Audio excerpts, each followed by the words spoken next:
Alex, Nick, and Mark, thanks so much for joining. This is, I guess I started a chat with Alex and Nick when we heard the news. I just thought, what could we do to, well, remember Mrs. B, your mum, Mark, and it just thought, with everyone spread out across the world, that this might be a nice way for us to make it happen. So I really appreciate you guys making the time, and especially Mark. I'm sorry I gave you the link at such short notice, but I appreciate it. I appreciate you making the time to be here. I guess what would be a good way for us to do is if we just started off, um, I guess sharing some of our original memories. But I think what might be a good place to go before we even go there is I've often talked about the impact that Margaret had on my life, and I've often talked about the formation of Tunbridge, but I was not there, Mark. Yeah. And can you give us some background as to that family trip, how you went from being, the Borley family of Tunbridge to trailblazers of British baseball? Well, as is fairly well known, it did start with a family holiday to Florida. And actually, we didn't go and see a game on that Okay. occasion. It all started with a trip to some batting cages out in Mm. Florida. And Neil and I really wanted to have a go at it. And mum, being mum, really encouraged us to have a go. So we had a go in the batting cages, and that was enough. We were kind of hooked. And when we got back, the desire to actually play the game, and there were very few clubs around at that time. So the only way to make it happen was to start a club. And initially, Neil, who was in sixth form at the time, I think he must have been in upper sixth getting ready to do his A levels, but he still decided that he wanted to start a baseball club as well. And it started with him getting some of his mates from sixth form interested. There was only one American. They were all Brits with no knowledge of baseball at all. So it really was like starting from scratch. And mum being mum, she would always support what we wanted to do. So she was there helping every step of the way. And the first year we started playing friendlies. I think the first game was against Brighton Jets down at their ground in the. I remember it vividly. It was quite. It was like almost like in a valley, and we didn't really properly understand the rules. So we were just sort of making it up as we went along. But then after a season of playing friendlies, we applied to join what was then SEBA, the Southeastern Baseball Association, because it hadn't yet all come together as BBF. And we played our first season in Division 3 of SEBA, which later became BBF. So that's how it started. But at what point did you and your brother go to your mum and say, right, you're now going to have to be our coach? I think that's quite an interesting journey, right? Um, Family holiday, like boys want to start a club, and then all of a sudden now I'm the baseball coach. How did you and Neil navigate that?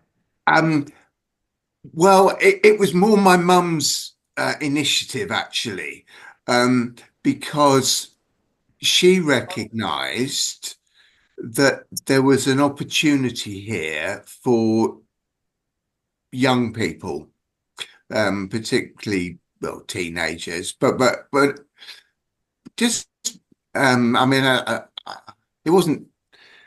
It was just she had a passion. She had a passion for helping young people be the very best that they could be, and Yeah. involving everyone. Um, And so she said, right, I want to start a youth section. And that was entirely down to her. She drove it all herself. Um, and she went on to like do a coaching badge, and she qualified as an umpire and all of that. And she just single-handedly drove it, and she went into a number of the local primary schools and got kids interested. She ran coaching sessions in the primary schools and Saturday morning coaching sessions down at what is now Borley Field. Um, and it was all her energy and passion for involving as many young people as possible. And I loved all the tributes to her on Facebook because there were so many things that were bang on the money. Like she really would accept anybody, whether they, as I think it was Alex who said, but forgive me if it wasn't, that kids that weren't allowed to do anything else in Tunbridge because they got into so much trouble. Um, Yeah.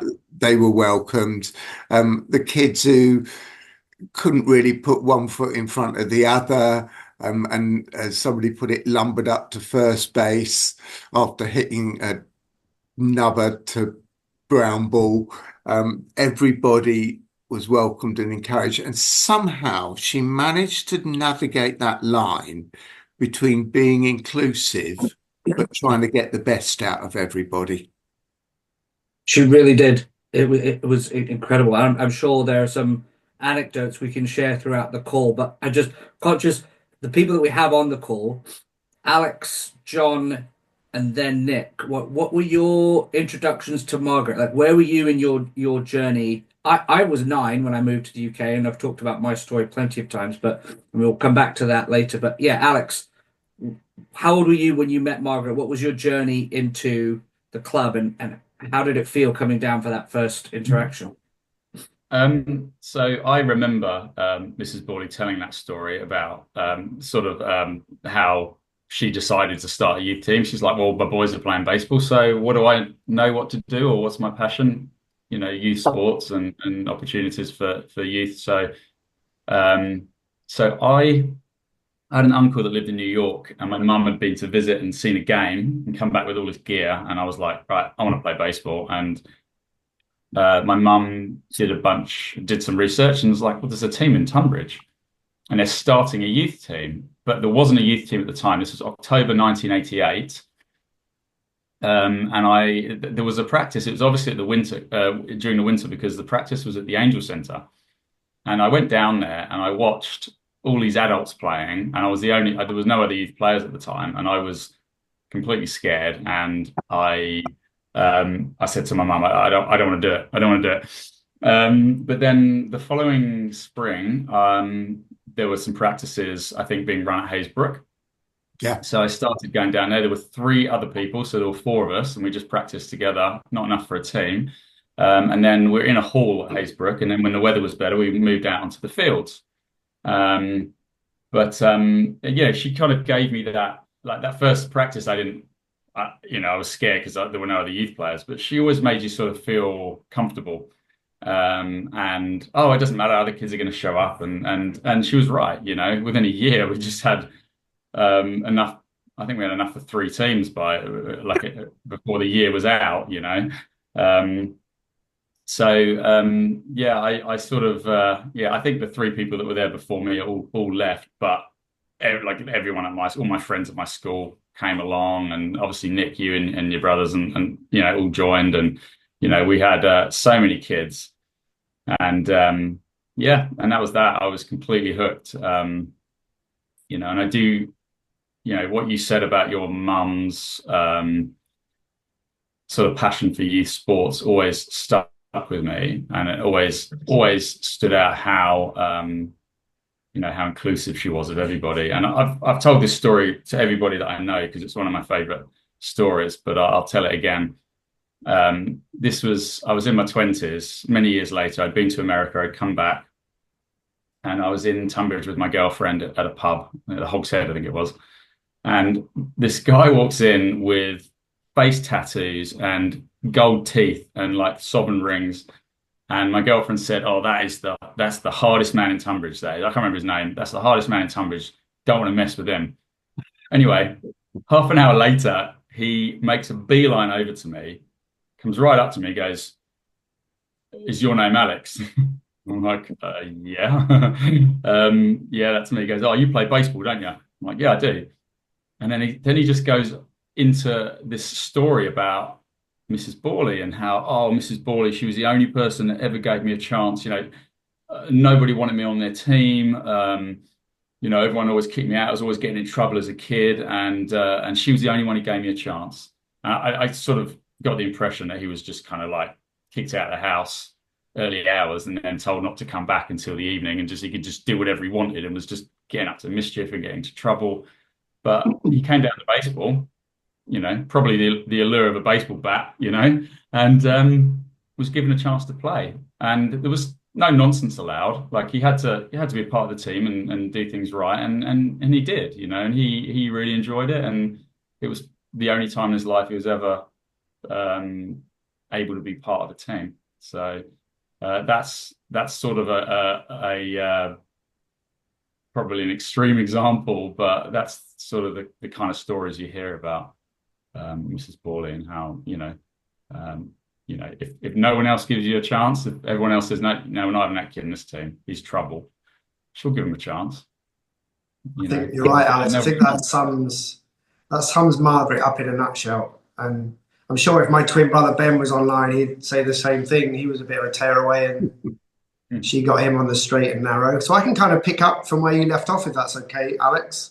Yeah. So you said it's about 88 when you first got involved. It was probably 89 or maybe even 1990 for me and Ben and the others. So my first memory of Margaret was, as you said, you guys were practicing in the Haysbrook school fields. That was my journey home, walking through the school fields. And I remember distinctly Margaret approaching me and my brother and lots of friends who I walked home with, and she said, "You guys want to join in?"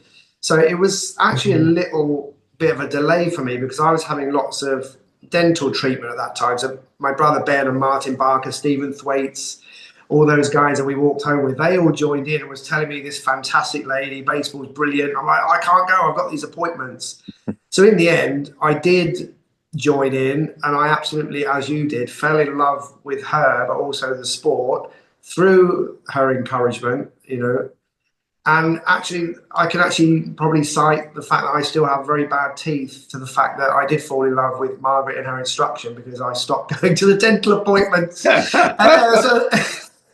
So just all I'm going to say, I'm really happy you've joined us, Mark, to celebrate Margaret and her life and the fact that she has touched so many young people's lives, not just young people, but many people's lives, and how grateful we all are to, be part of that journey and celebrate her.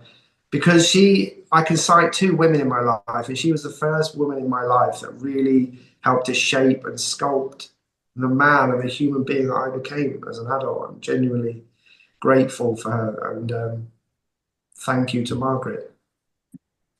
Indeed. John, when did you meet Margaret? Was it part of the Haysbrook sessions as well? No, I mean, I didn't start playing baseball till a little bit older than you guys. I think because I was playing semi-pro football. Yeah. And Nick and Ben were playing, and they kept badgering me to go down and give it a go, but I couldn't. I damaged my knee, and I'd been out for a while, so I wasn't doing any sport at all.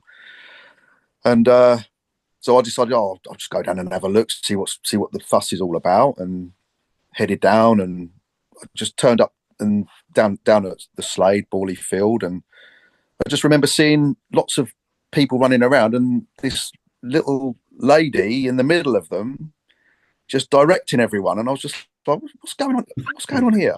I was so used to like women in sport playing football. There were never any women involved in either coaching or playing, obviously. And to see this little lady in between the massive group of people, just directing them and telling them what to do, but doing it in a way which, was encouraging, and which can be totally different in football. Sometimes it's not very encouraging. But Margaret had this way of just getting people involved, inclusion for whoever. It didn't matter who it was, and just bring, like you guys have said already, bringing the best out in everybody. And I just remember standing there watching, and I was just like, wow, this is quite bizarre, but it was really lovely to see. And when my knee healed, I then gave it a go and just instantly fell in love. And yeah, a real skill for being able to keep 60 children occupied. And I've coached youth basketball, 6 kids. I do a season and I'm done. I can't. I don't know how to control them and be positive and just do it all at the same time. Yeah. It was like magic how she was able to do that. Yeah, the positiveness, the positive vibes that she would throw out was, I think, which kept so many people involved in the game. Mm-hmm. And again, like you guys have said, so many. I cannot imagine how many people she actually got involved in baseball in one way or another, but it must be thousands. It must be. It has to be thousands. And then I guess if you also then think about the sphere of influence that she had, just the three of us that are on the call and the interactions that we've had through baseball and the different things that we've done.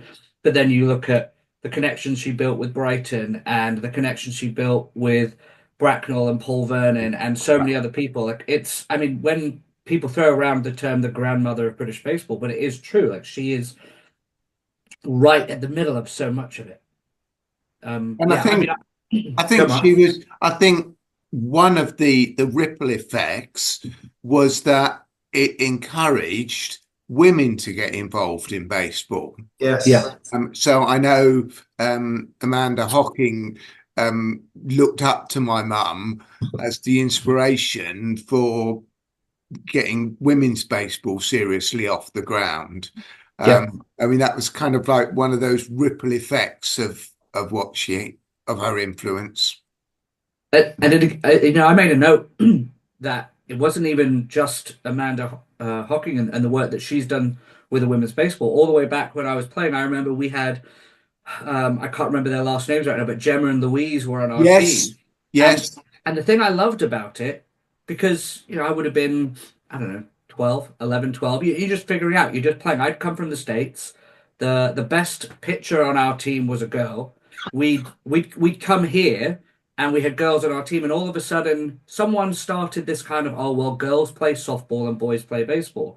And your mum was adamant. It's like, we don't have a softball team. Girls play baseball here. It's what we do. There's no, we're not going to force people to do anything else. You go to your tryouts, you do this. If you want to try out for GB, go try out for GB. And that wasn't quite the path for Gemma and Louise, but then you see exactly that ripple effect. She was, the term inclusive is something that's really, it's bold and it's obvious and we're all aware of it now. And it's something you attend a coaching course and people are talking about it, but it felt like your mum was, she was already inclusive from year dot, right from the start. It's 1980s, everyone's accepted and everyone can come down, and it's a wonderful trait. Was that intentional in terms of, was it obvious that that's what she was trying to do, or was that was just who she was? It was just everything she did was of the spectrum. It was just who she was. There was no agenda behind it. Yeah. It was just that everybody's included. Yeah. It never occurred to her that there was any other way to be. Yeah. In a sense, she herself was a bit of a trailblazer in that she was involved in a number of sports, particularly hockey, where she played for Kent. But at university, she also played women's cricket, which in the 1950s, late 1940s, early 1950s, that women's cricket. So she was always it was just part of who she was to have a go, and she Yeah. wanted other people to have the chance to have a go. Yeah. No, that's I wonderful. think Mark, hearing you say about, she was at university in the 40s, early 50s. I think one thing that's really important that we touch on is, I mean, I use myself as an example. I've just turned 50 and I'm still teaching and coaching, and it's absolutely draining, tiring. Of course, it's a passion, but it's tiring. When I look back at it and thinking when I first met Margaret, obviously I was a little kid, 13, 14 years old, thinking, wow, she's ancient. She's like my nanny. Yeah. She must have, Mark, been in her 60s. Oh, she was. She was in her Well into her 60s. And this was obviously in the late 80s. And just the legacy of, as John said, or Will, whoever said it, touching thousands of people who we all know over those decades and decades of supporting young children, and her age, just her energy and her passion. Looking back at it, I don't know how she did it. No, I don't either. Mark, can I ask, with the background and the experiences that you had in stuff like hockey, how was it then that baseball came to Tonbridge and not field hockey? Well, obviously, hockey was already big for both men and women. And she played for Tunbridge Wells, which at the time was one of the top niche clubs. It was like National League standard. So there was plenty of opportunities for hockey. But I guess Mum had picked up on Neil and mine's passion for baseball, and just saw this as something different that would appeal to a different group of people. I mean, there is nothing really like baseball, is there? That it's got some unique characteristics, and it's one of. I mean, this is now my view, but it's a combination of individualism, individuals doing their best, but in a team context. Yeah. And there's a passion about baseball, which you don't necessarily get in all sports. And I think because of that, she just felt there's something here that there's like this can fill a void that people that won't get involved in other things might get involved in baseball. Yeah, I think you're spot on there, Mark. I mean, it's that the passion about baseball. She recognized that, she could see it, that it's not right for everybody, but when it is right, it is perfect, and it's the thing that it can become all consuming. I think it has become in some ways that way for all of us at different stages in our life. Think about the hockey and her experience in cricket. Was there, obviously she dove in like both feet into the world of baseball, and it's amazing. Like, even now there's these conversations of how do we get more kids playing, how do we do this, and various organizations are trying to come up with how do you do this. You could just follow the Margaret Borley template. Like, 1, start a youth program. 2, get qualified as a coach. 3, get qualified as an umpire. 4, get in primary schools. That's how you get more kids playing, right? But what do you remember any lessons that she brought in from hockey and cricket? Like, how did that influence her coaching style or coaching journey, or things she did at the club? Or I don't know. Well, I think about that one. I think part of it is she just went out and put it out there. Yeah. So she took the initiative and she went in, as it's been said, initially to Haysbrook, but later other schools as well, and said, look, do you want to, I'm willing to do this, do some after school clubs, will you host it? And just put it out there, and with enthusiasm, and then everything else we've talked about, that her enthusiasm, her positivity, wanting to give everybody a chance, it was kind of infectious. So she just went out there and did it with passion.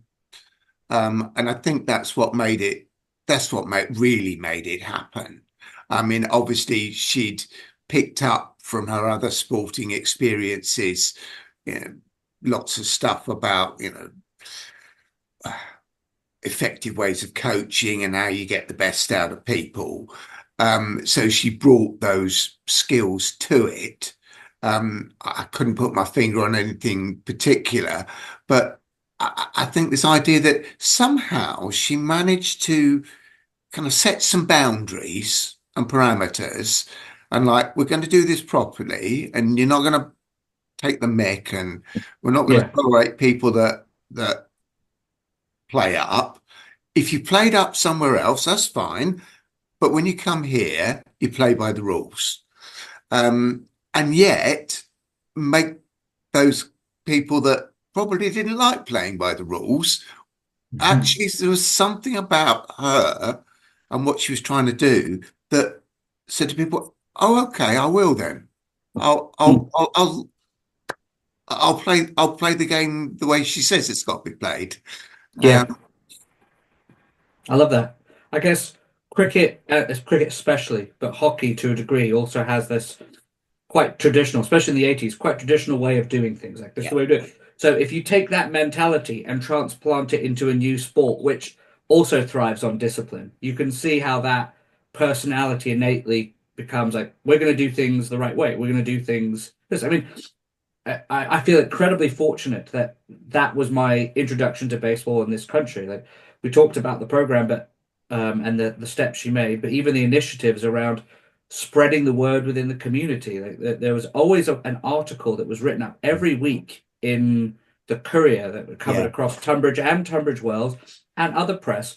And I'm sat here thinking sometimes that people in the community are wondering, well, how do we get the word out? So I don't know, you go back to the 1980s, look what Margaret Borley did in order to grow Tunbridge baseball. Like, those templates are there. You mentioned, or I can't remember who mentioned, no, it was you, Mark, excuse me. She had this balance of being inclusive and making sure the kid who came down, put the glove on for the first time, could practice in the same space and get the same support as someone who's aspiring to play for the national team. I want to, Alex or Nick, feel free to jump in. Like, how did that feel on your end? Do you have any specific examples of being at practice, like how that worked out, and that journey from being, I'm learning to play baseball, to now I want to go play in the national team? How did she help you navigate that? I think for me, she. So when I said earlier that when I started, there wasn't enough people to play games, and that throughout 1989 we couldn't play. But she would encourage me to just come and practice with the seniors, and so I did, and I followed around all the senior games, and then she would teach me how to score, because she would keep score, and so she was sort of encouraging learning the game. Even if you're not on the field playing games, there's still learning to be done. And we went up to sports pages once, and I found a baseball encyclopedia that had every statistic from 1876 to 1990, I think it was at the time, and which I tried to learn. But she encouraged those things, and I think sort of that helped sort of develop that love. That love for the game, or cement it, I guess, because I was well and truly hooked, but I was still learning all kinds of other things, even though, I wasn't actually playing until, the second year of playing. So, love it. And then I think I can add to that because the question was, how did she navigate, our progression? And for me, it was about acceptance. Obviously, we've been talking about how many people's lives she touched, thousands of kids, but there was one defining moment for me and Alex. I must have been about 18, Alex, you must have been about 16, and we'd made this decision. 95.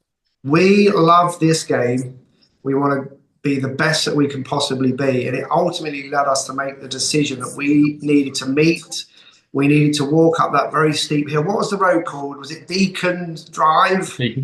It was the drive. The drive. It was our road. It was the drive. Yeah. Me and Alex had many conversations. Margaret didn't know at the point, but we'd made the decision that it was time for us to fly the nest, as it were. She'd been our guide for all those years, and we decided we wanted to, the next level. Where are we going to go and play? And we met. We walked up the drive. It was a really I feel like it was quite somber, Alex, in that we knew what we were about to do, and we didn't know how Margaret would react. But we walked all the way up the road, and we knocked on the door, and she answered the door, and she welcomed us in, and we gave her the news that we decided to move on to another club. And the reason being was we did want to play at the highest level that we could play in the UK, and we did have aspirations to play for Great Britain. Alex was playing for them, I believe, Alex, already at that point.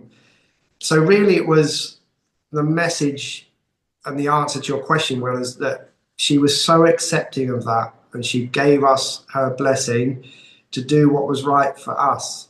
And we did make the decision. You know, I'm wearing the shirt today. We moved on to the Buccaneers under Craig Savage's guidance, but it was because of Margaret leading us along that path to decide, you know, we wanted to be the best that we could be. And the acceptance of that was just wonderful, because we didn't know how she would react, and she was amazing. I think that's signs of an absolutely amazing coach, because as a coach, you're always obviously teaching your students. And when they do get to the stage where they're not being pushed, or they're looking for something more, to then say, well, you have to fly the nest to make yourself better. That's the sign of an amazing coach.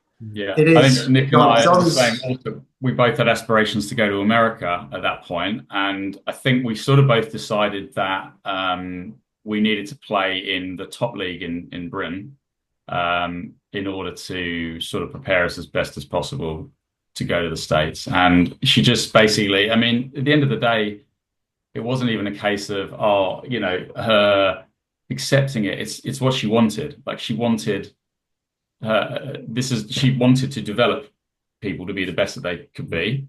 And so, looking back on it now, it was a horrible thing to have to do, that was nothing to do with her. That was just my own sort of, and Nick's sort of feelings. That's right, yeah. But this is what she wanted, she wanted us to get the most out of ourselves, and ultimately I think we did. So can I just briefly say thank you both for going out and speaking to her in person, because that can't have been an easy thing to do, but so good that you could do that and go away with her blessing. Yeah, absolutely. Like I said, Mark, we really didn't know, what we were going to say, how we were going to say it, but we knew we had to do it, and we had to do it together. John touched on a really poignant moment there where he said, it's all about the blessing and allowing it. I mean, I'm a director of sport, and when kids leave some of my coaches' academies, they get quite upset. I say, no, let them go. Let them go. For me, it's as long as they're enjoying being physically active in whatever sport or endeavor it is, let them go. And that is exactly how Margaret was. The blessing was the most important message. My experience was slightly different, and I wonder if it was shaped by that conversation that you and Alex had. Because when I came in, like, Margaret was already it felt like I wasn't aware of it at the time, but looking back on it, it's like every time it came down, I was like, right, well, I want you to meet Alex and Nick, and then I was like, right, I want you to play at the next level up. And I remember her telling me, I think I was on the what was it? You had the Bobcats and the Lynxes. I think it was on the Lynxes. Yeah. Under 13 teams. Like, right, the Bobcats are playing against Greenwich, and they're down a player, and they're our biggest rivals. You'll be fine. Just go in there. I'm terrified. It's like, yeah, just go do it. You'll be fine. And then we show up to a tournament to play against some US Air Force team who, as 11-year-old, these feel like the best players in the world. Yeah. And our catcher didn't show up. Like, right, it's fine. Just put the gear on. You'll be fine back there, Will. Don't worry about it. And then all the way through to then, it was like when I got to 14, here's John, and it would have been Dickie Gofton who were running the men's team at that point. Right, you need to go start training and playing with them.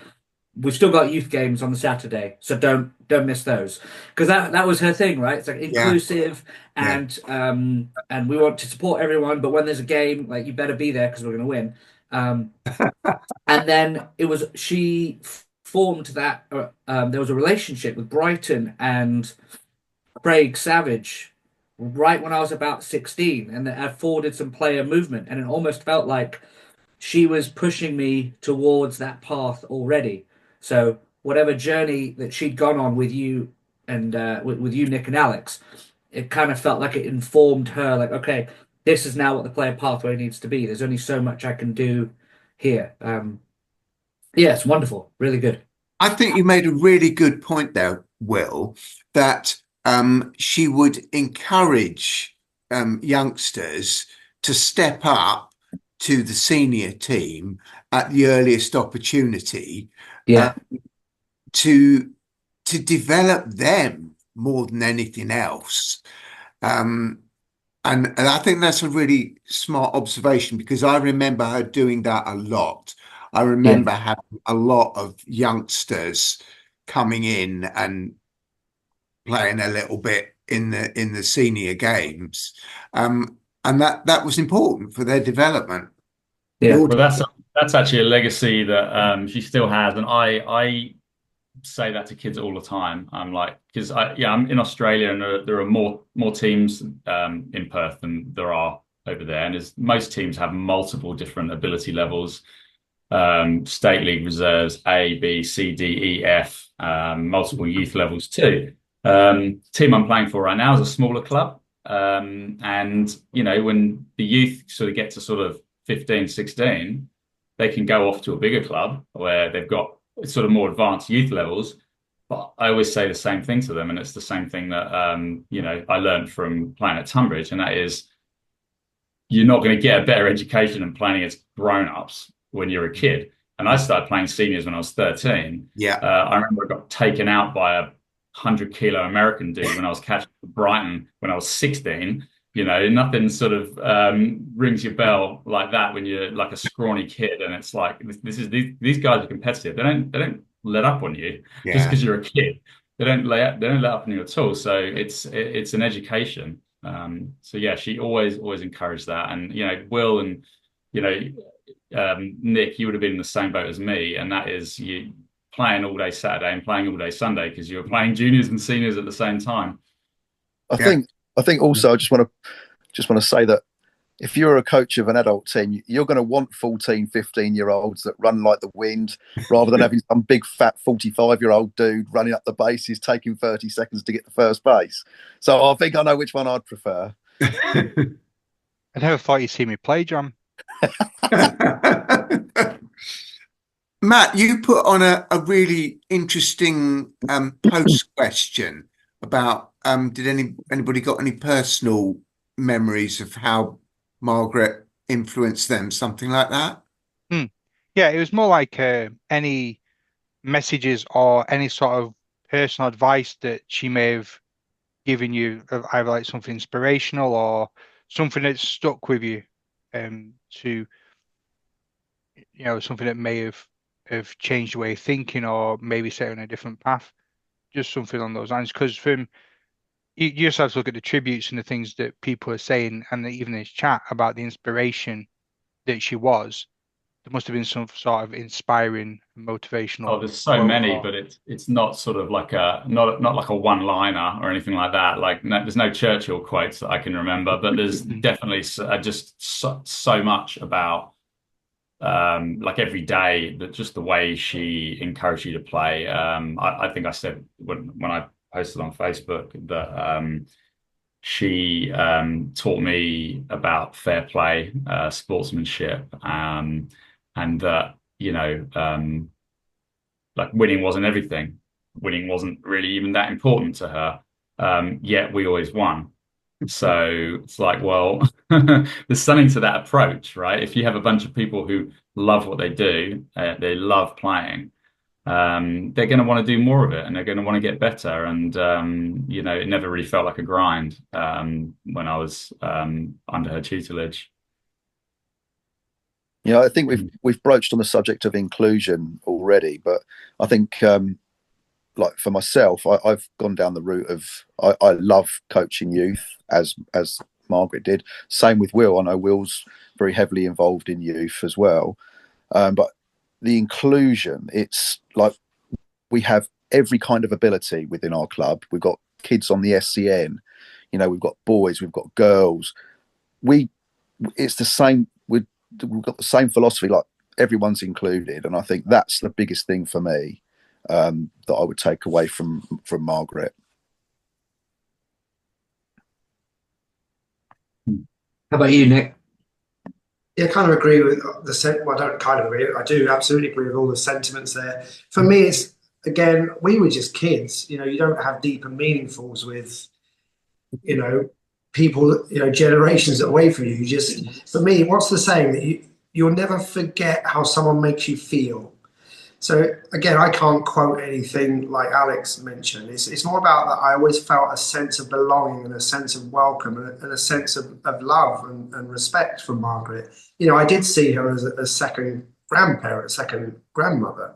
You know, I never said that to her, but I felt that warmth in my heart about being in her presence. And that for me sums up more than words could ever say about her. I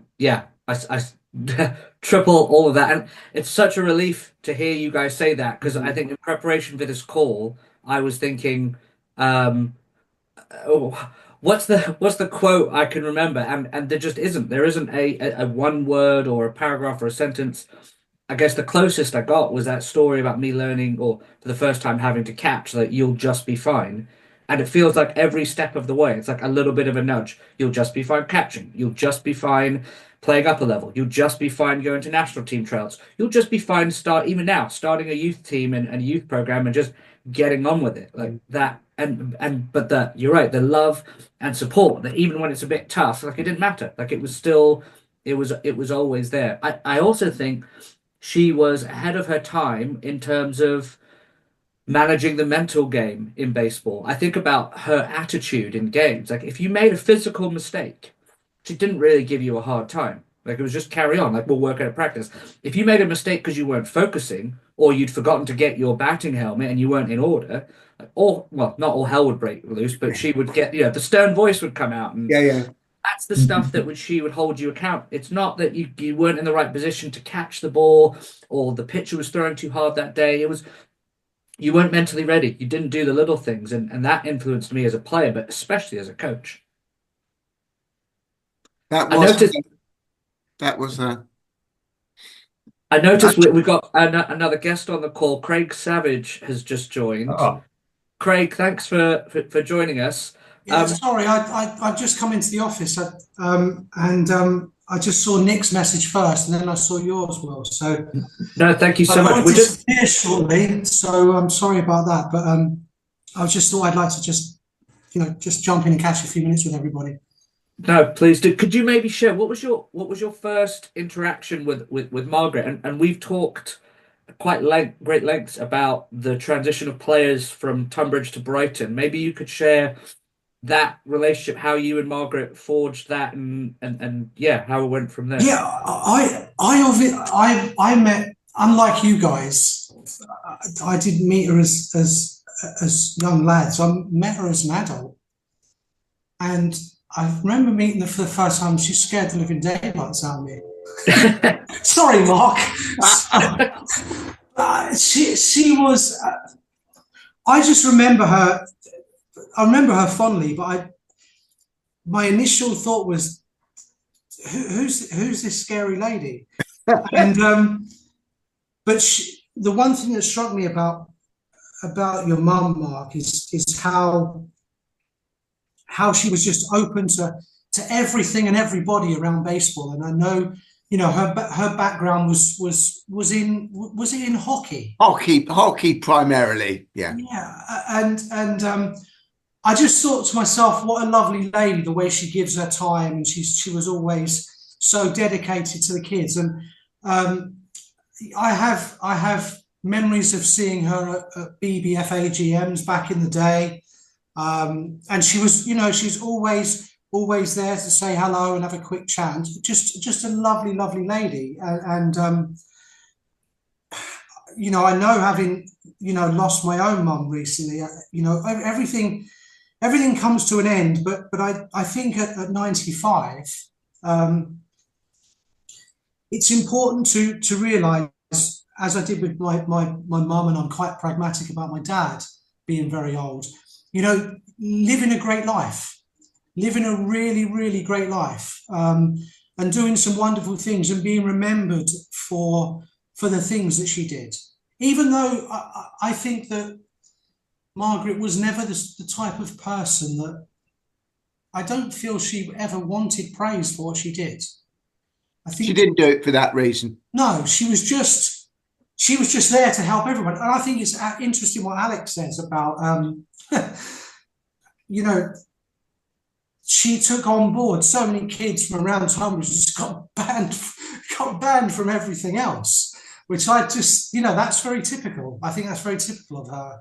And so, yeah, you know, she'll be remembered very fondly, I think, in baseball circles. And I think those people that knew your mum, Mark, I think are very lucky, to be honest.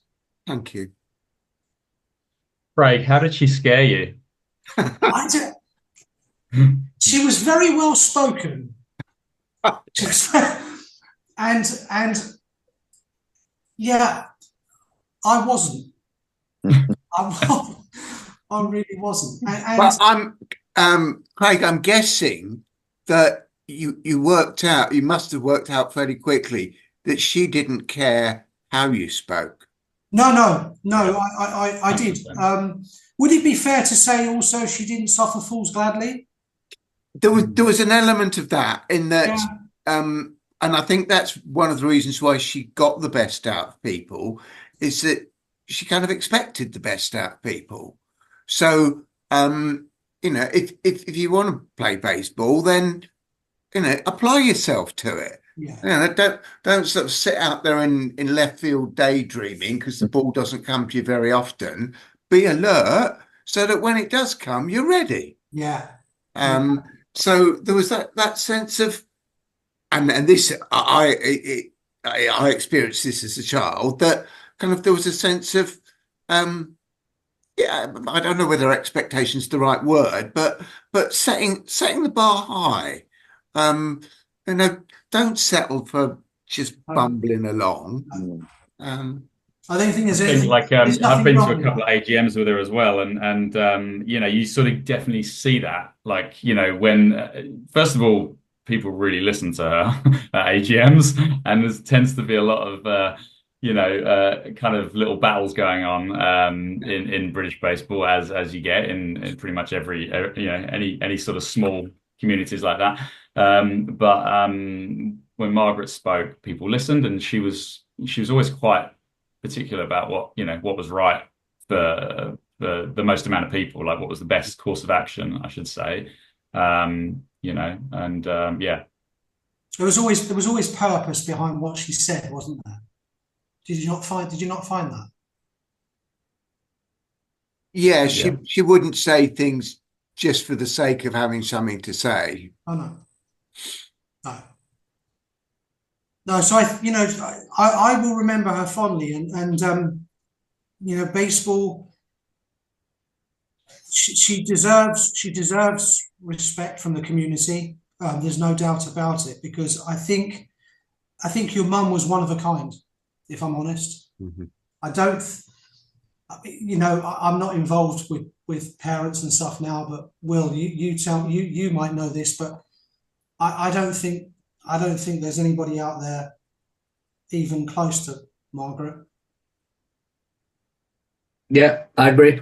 She's a special person. And on that point, there's a question I have for you, Mark. You know, think about her legacy, and you know, it's what she's done for the game is incredible. She's also in a unique position of being recognized publicly, both with with MBE, but also ending up in the Baseball Hall of Fame. No offense to the other members on the call about the British Baseball. None taken, Will. It's okay. Down is a step up.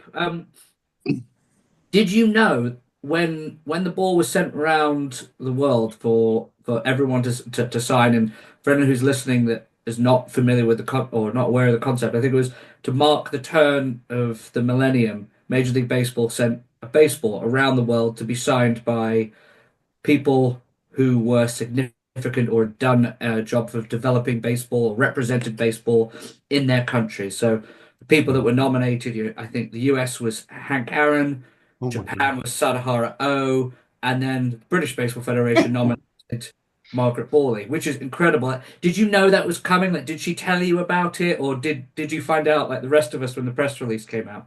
Um, she certainly didn't make a big deal about it. Yeah.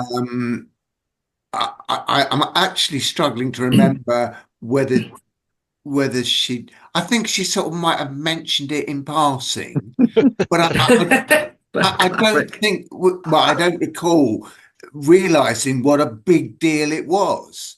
Yeah. And that kind of fits into the whole who she was. That she never did any of this to make a name for herself. It's very humble, very humble. So I guess it makes it all the more special, really. I mean, she knew nothing about the MBE. A number of people suggested the idea, and we put the application forward, but she would never have dreamed of putting herself forward for something like that. And then when she was invited to be a guest of honor at the first Major League Baseball game in this country, the Red Sox versus the Yankees at London Stadium, again, it was like, oh wow, as you say, humility about it, no sense of entitlement, which is actually very countercultural now. Yeah. So I'm only thinking this now. That is a real legacy and a model for people to follow. Stop thinking about just yourself and think about the wider context, the team, everybody else. Yeah. It's interesting you say that, Mark. I've got 4 children, and my 2 youngest are 15 and 17. And John, you might relate to this, but I wonder I wonder what Margaret would make of the youth of today, because entitled is just, it's off the charts, really. Yeah. It really, my kids stun me with their views and how they think things should be done and how people should behave. And I wonder what your mum would make of that. I wonder if sorry, I think she would just plough her furrow and do it the way that she believed in. Yeah. I was going to say, I wonder if we just need more coaches like Margaret, more children spending, sports participation is down, and we need more kids staying in sport for longer. If more coaches were like Margaret, maybe not only would those kids stay in sport longer, but maybe they would learn some of those lessons as well. I mean, it's hard as a parent. It's why I like my kids playing sport, right? Because they will listen to you only so much. Sometimes you need outside voices, and maybe we all of us benefited from having Margaret as an outside voice. Maybe we need more of those in the world. I think that's true. I do agree.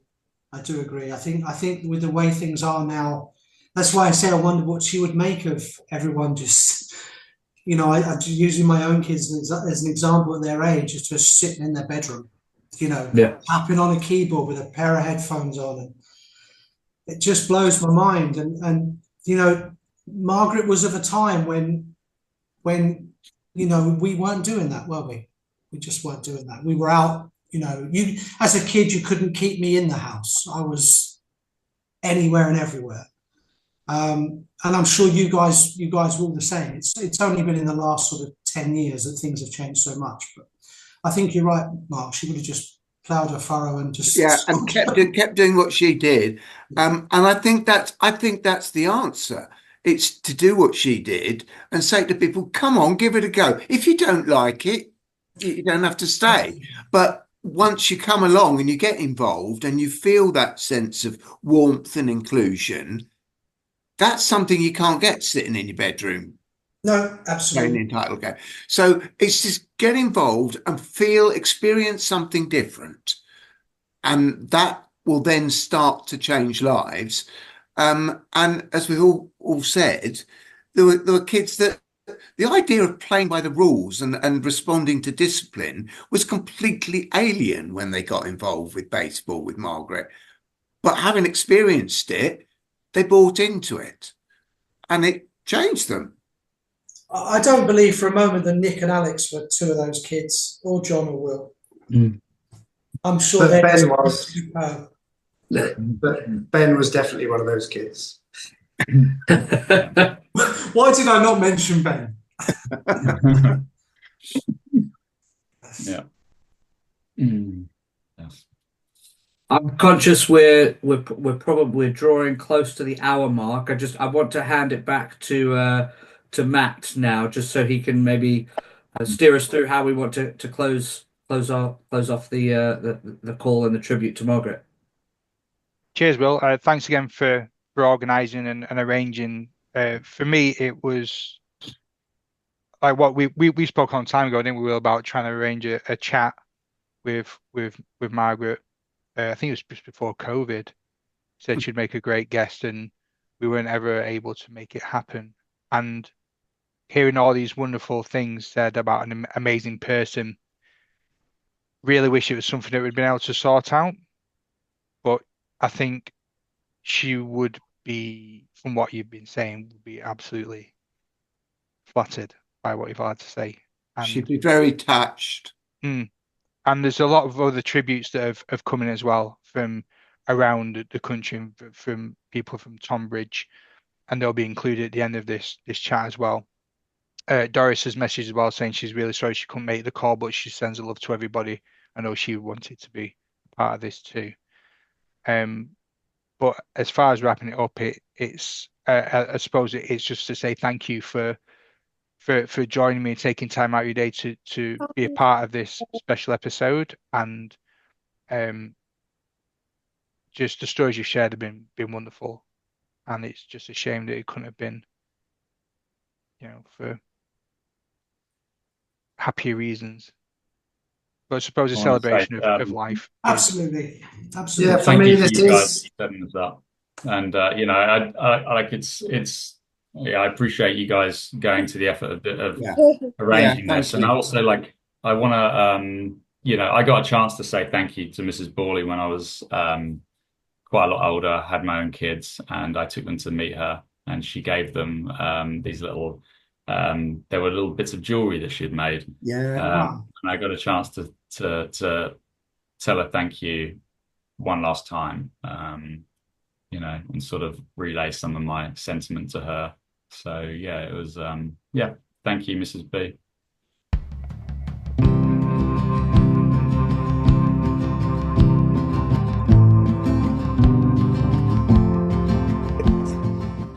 There are very few accolades that have not been attributed to Margaret Borley in her lifetime. Legend, icon, much loved, and of course an MBE. Margaret set up Tonbridge Bobcats in 1982 after coming back from a family holiday in America 43 years ago. Over the years, she has coached several hundred children at baseball in Kent and occasionally training 2 generations of the same family. Known as the mother of British baseball, her legacy will continue to live on. She inspired and continues to inspire so many people to play sport who perhaps would not have normally done so. Mrs. B's players have played for the Great Britain national team, and 2 have played for Team GB in the Baseball World Cup.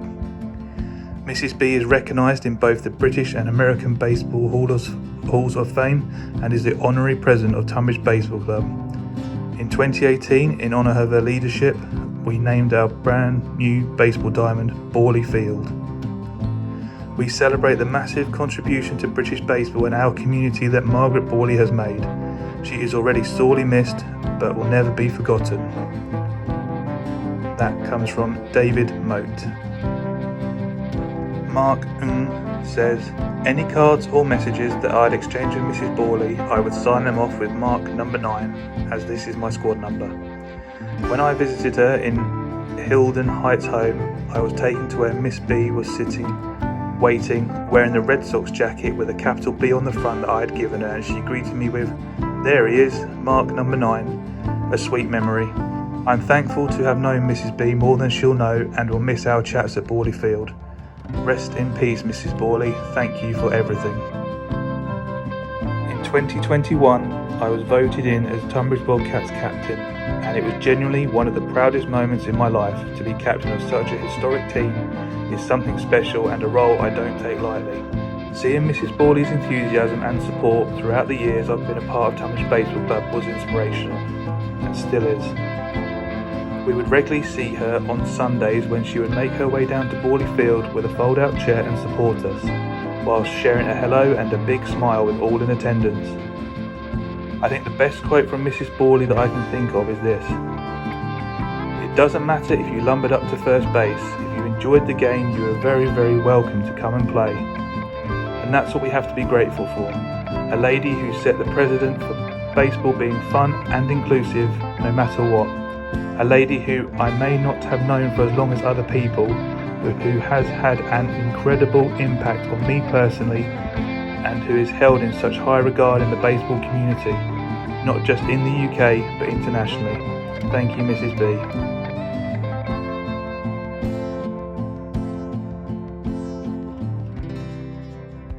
The Dash by Linda Ellis. I read of a man who stood to speak at the funeral of a friend. He referred to the dates on the tombstone from the beginning to the end. He noted that first came the date of birth and spoke the following date with tears, but he said what mattered most of all was the dash between those years. For that dash represents all the time they spent alive on earth, and now only those who loved them know what that little line is worth. For it matters not how much we own, the cars, the house, the cash. What matters is how we live and love and how we spend our dash. So think about this long and hard. Are there things you'd like to change? For you never know how much time is left that can still be rearranged. If we could just slow down enough to consider what's true and real, and always try to understand the way other people feel.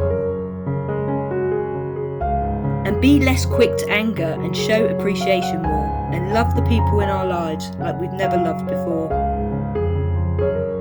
If we treat each other with respect and more often wear a smile, remembering this special dash might only last a little while. So when your eulogy is being read with your life's action to rehash, would you be proud of the things they say about how you spent your dash? Thank you, Mrs B.